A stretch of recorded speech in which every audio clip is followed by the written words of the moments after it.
Thanks, Dr. Evans. I just want to speak. This is Dr. Sandy G. from the University of Rochester, and I'm the director for the Finger Lakes Children's Environmental Health Center and former environmental health scholar. I'm so grateful to New York State for all the support that's helped to grow this network and give us opportunities to grow and mentor students.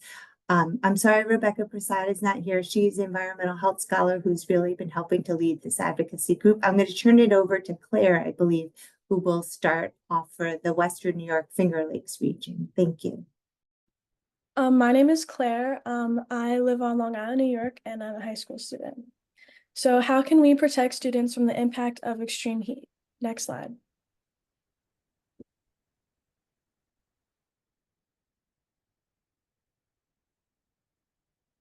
So this is everyone who kind of collaborated with us, and they'll all be like introducing themselves throughout the slide.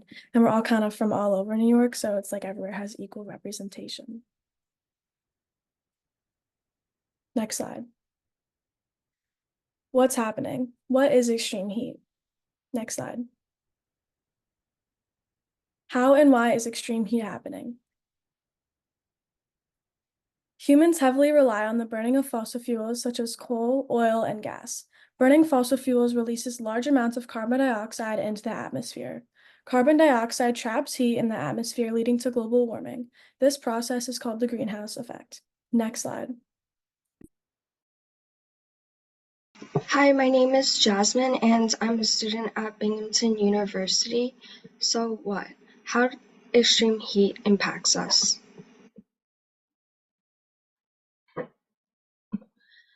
This is how extreme heat impacts learning. A 2021 report by the Center of Climate Integrity estimated that between 1970 and 2025, there will be a 39% increase in the number of school districts that experience 32 or more days above 80 degrees Fahrenheit, as shown in this map.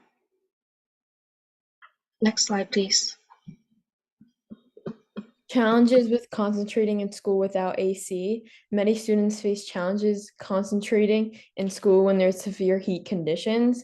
As seen in the data below from a real experiment, the effects of an overwhelming amount of heat only cause negative impacts. Next slide. Here are some Harvard studies that have correlated the effects of extreme heat on learning. One study showed that New York City students scored lower on hotter days and noted that Black, Hispanic, and low-income students were 3 times more affected by extreme heat. And another study showed that for each degree Fahrenheit hotter it was, it reduced students' learning by 1%, as reflected in their PSAT scores, and it also reduced their chances of on-time graduation.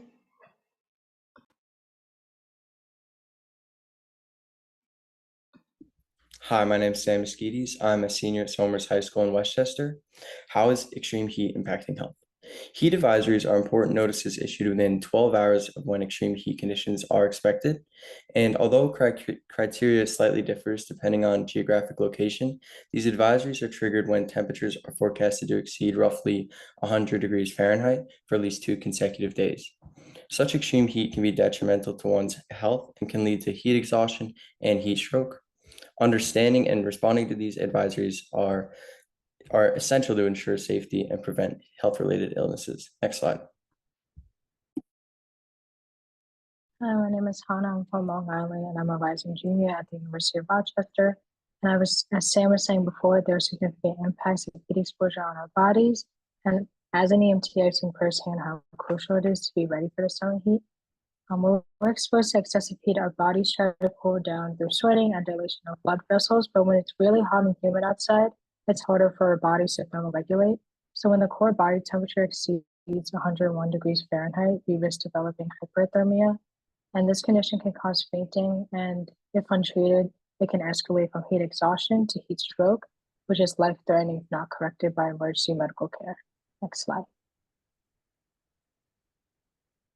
Hi, my name is Maya Galhotra, and I'm a high school student in Long Island. And schools in the Rochester City School District dismissed early 3 days the week of June 17th due to intense heat in that area of New York. And the early dismissals applied to grades K through 8 on Tuesday, Thursday, and Friday of that week. And these schools did not have proper air conditioning. And in addition to this, after school activities were also canceled on those days. These students could have missed an important game or a test, and this shows that heat not only affects health but also education. Elementary students in East Irondequoit, Fairport, and Pittsford also had half days that week. And as shown in the graph, there has been an increase in the number of days above 90 degrees Fahrenheit.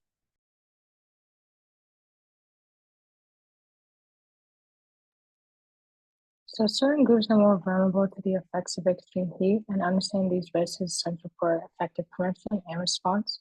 So people with pre-existing health conditions such as heart disease, obesity, diabetes, or more are particularly at risk. Low-income communities often lack the resources to stay cool and safe during heat waves. Children are another high-risk group due to their limited ability to thermoregulate. They're dependent on adults for care, and they're also often unable to remove their own clothing or escape hot environments. Urban residents are also more at risk due to the urban heat island effect. And it's important to understand that these factors often overlap, creating compounded vulnerabilities through a lens of intersectionality.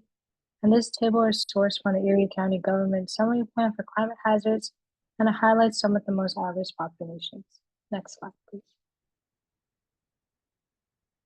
So extreme heat significantly impacts children, particularly in the context of their education and daily lives. So during heat waves, schools may close, causing educational disruptions and creating gaps in learning because teachers may struggle to complete the curriculum. And many schools also lack adequate air conditioning or cool down areas, which further exacerbates the problem. And when schools close unexpectedly, families, especially those of low income, face the challenge of finding childcare. Parents often have to take time off work to care for their children, which can lead to more financial strain. And as I said before, extreme heat can worsen chronic health conditions in children. Next slide. Hello, everybody. My name is Rahi. I graduated from Wofford College down in South Carolina. I'm also interning with the University of Rochester Medical Center for summer, and I'll be talking about maps for a couple of slides. So firstly, on the map on the left shows extreme heat vulnerability in Monroe County, but also broadly Western New York. Near inner cities and rural areas tends to be most vulnerable, as mentioned by Hannah. The map on the right is graphical depiction of New York migrant climate. As you can see, the whole Western New York state is moving down close to deep south, like states like South Carolina and Georgia. Next slide. And now let's zoom in and focus on Monroe County. This map depicts social vulnerability to extreme heat in Western New York predicted for 2030. Darker areas on this map are the most vulnerable, especially for Monroe County is Census Tract 74.01 with social vulnerability of 0.99. For Western New York, it's not depicted on this map, but Chautauqua County is the most vulnerable with 0.72. Next slide, please. While the maximum days is below 20 days, as you can see on the left with the map mostly being golden yellow, but it's important to know that 10% of Rochester's children have asthma, especially in the city. It's one of the highest in the nation, as you can see on the right, with the red being the 95 to 10% child for asthma prevalence. These maps also have schools listed. You can see little circles with the little building, and there are about 30 educational institutions in these red areas, which is a high number of educational institutions, and extreme heat is a trigger for asthma as more harmful particles will be in the air. Next slide, please. Now let's zoom out to a national map. This map shows the risk of heat-related impacts during June 20th, 2004. The week that school were closed down, as mentioned by Mara earlier. The legend on the right explains colors on this map, green being the lowest, and on this map on the left, you don't see a lot of green, like really light green, but you can see that there are a lot of purples and red up in New York, especially Western New York. And purple and major are really, really high risk. And I do want to highlight that green, purple does say this is this level of rare and long duration extreme heat with little to no overnight relief affects anyone without effective cooling. But children are especially vulnerable as outlined by my colleagues earlier. Next slide. Hi, my name is Juliet, and I'm from the Albany area and a recent graduate from the University of Chicago. So, given the health risks posed by extreme heat and the evident impact it is already having in New York schools, as we just laid out, now what? What are the next steps we can take in New York to mitigate health impacts of extreme heat? Next slide, please. I'm really excited to discuss this newly introduced Assembly bill in New York, which marks a landmark step forward in ensuring the health and well-being of our students and teachers. First, this seminal bill caps classroom temperatures at 88 degrees Fahrenheit. This is a really significant move that prioritizes the safety and comfort of our school environments. By limiting how hot classrooms can get, we drastically reduce the risks associated with excessive heat, such as heat exhaustion and dehydration, as we outlined earlier. Moreover, cooler environments enhance learning. As we talked about earlier, when classrooms are kept at a comfortable temperature, students are more focused and perform better academically, leading to improved educational outcomes. Finally, this bill represents a proactive approach to the challenges posed by climate change. It sets a really important precedent for future legislation, demonstrating our ongoing commitment in New York to creating sustainable and resilient educational environments. Next slide. Hi, my name is Penelope. I'm from the Westchester area, and I am a rising senior at Syracuse University. So I'm just here to talk about some additional considerations to ensure equity when talking about this bill. Something to consider is that schools might switch to online learning or cancel classes if air conditioning is not maintained or if it exceeds the 88 degrees. Additional considerations, outdoor periods such as recess and physical education could be affected or canceled, and these are obviously beneficial periods to the students' learning. We also need to consider extra funding towards these schools. Obviously, these are all going to public schools, so we need to just keep in mind that some schools might fall behind, some disadvantaged schools with less funding need more funding. And also we need to think about how community support programs need to be put in place for children and elderly and other vulnerable populations. Next slide, please.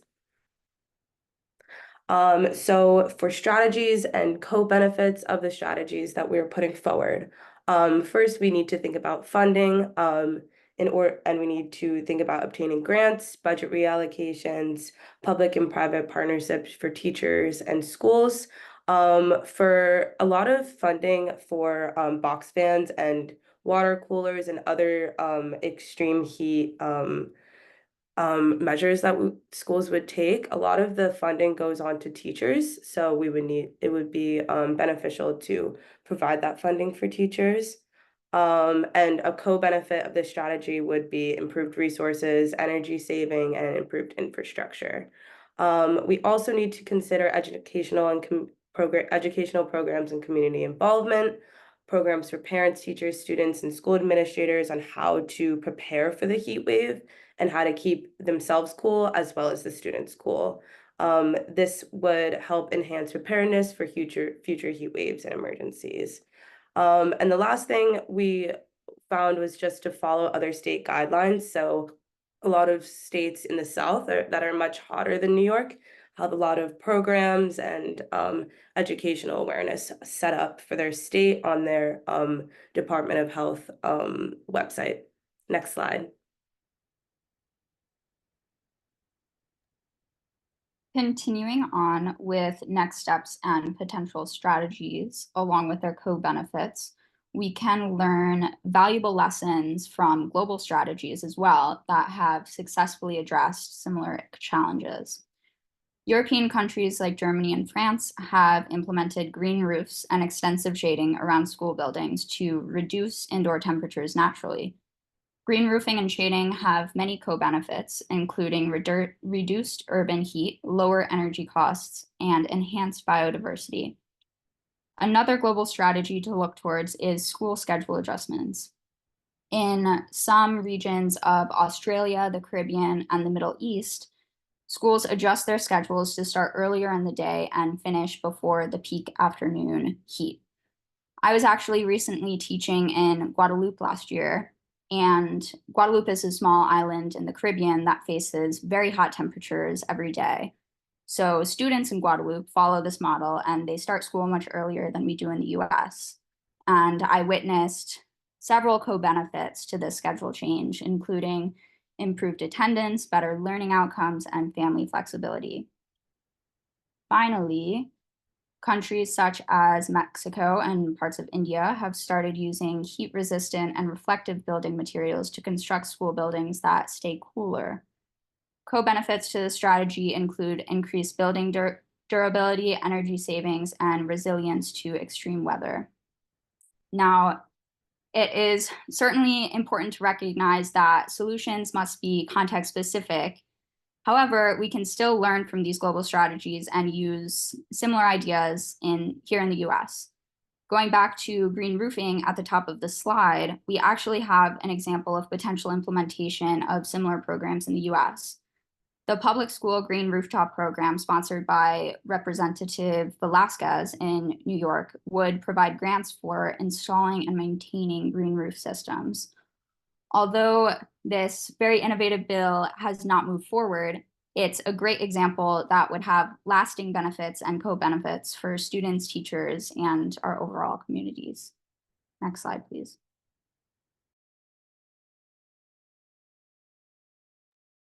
Call for action. We urge our policymakers in Monroe County to support a bill to optimize learning conditions for students facing extreme heat. It is very difficult for students to learn in extreme heat, as well as pay attention or do any work while constantly sweating and needing water. This is a very important start for New York State. In some states where temperatures can reach up to mid-100s, there is no legislation for shutting down schools when temperatures rise. You can make the change to turn New York to a state leading in protecting our children from extreme heat. Next slide. Closing remarks. Extreme heat is something that New York State has to face due to the reality of climate change. Extreme heat causes severe health issues and disproportionately affects children, low-income communities, and/or those with pre-existing health conditions, disrupting daily life and education. The New York State bill capping classroom temperatures at 88 degrees Fahrenheit to protect health is an amazing move to protect our children and their education. More planning is needed to assure equity for our children in school. Thank you. Next slide.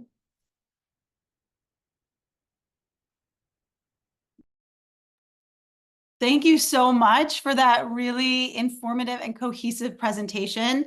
I thought that was amazing. We have time for maybe like 1 or 2 questions or comments. So feel free to put a question or comment in the chat or raise your hand or go ahead and unmute if you have any questions or comments about extreme heat in Western New York.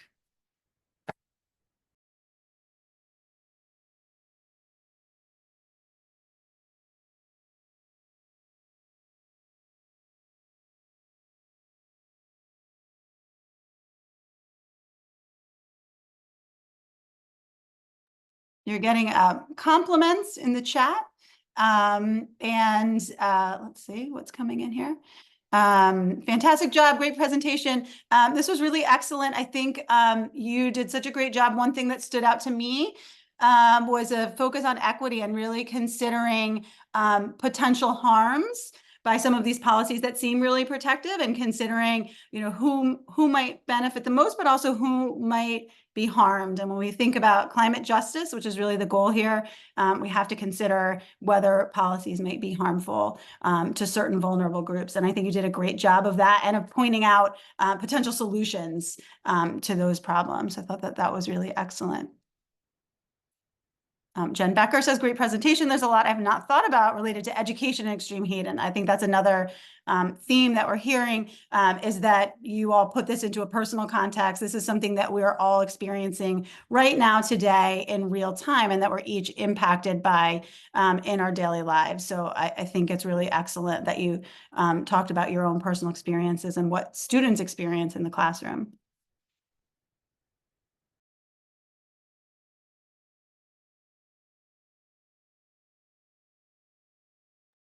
I can't see if anyone raises their hands, but I'm assuming there are no hands raised at the moment.